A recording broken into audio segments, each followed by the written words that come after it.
यशवंत संघर्ष सेना व सकल धनगर समाजाचा राहुरी पोटनिवडणुकीत कर्डिले यांना जाहीर पाठिंबा। राहुरी विधानसभा पोटनिवडणुकीच्या पार्श्वभूमीवर राजकीय वातावरण तापलेले असताना भाजपचे अधिकृत उमेदवार अक्षय कर्डिले यांच्या प्रचाराला मोठी ताकद मिळाली आहे। यशवंत संघर्ष सेना तसेच सकल धनगर समाजाच्या वतीने कर्डिले यांना जाहीर पाठिंबा देण्यात आल्याने राजकीय समीकरणांना नवे वळण मिळाले आहे। याबाबत प्रसिद्धी पत्रकाद्वारे सांगण्यात आले आहे की राहुरी नगर पाथर्डी या विस्तृत भागाचे सक्षम नेतृत्व करण्याची क्षमता अक्षय कर्डिले यांच्यात असून त्यांच्या माध्यमातून समाजाच्या विविध प्रश्नांना न्याय मिळेल असा ठाम विश्वास व्यक्त करण्यात आला। समाजाच्या विकासासाठी, न्याय हक्कांसाठी आणि प्रलंबित प्रश्न सोडवण्यासाठी कर्डिले हे योग्य नेतृत्व ठरतील असे मत यावेळी मांडण्यात आले।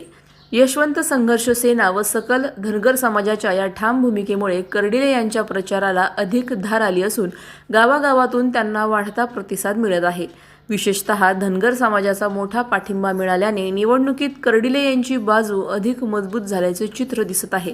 दरम्यान या जाहीर पाठिंब्यानंतर कार्यकर्त्यांमध्ये उत्साहाचे वातावरण निर्माण झाले असून आगामी काळात प्रचाराची गती आणखी वाढणार असल्याचे संकेत मिळत आहेत।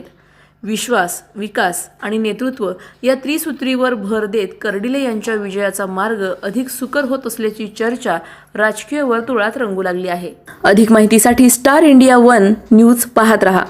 चॅनलला सबस्क्राइब करा आणि अशाच अपडेट्ससाठी बेल आयकॉन दाबा।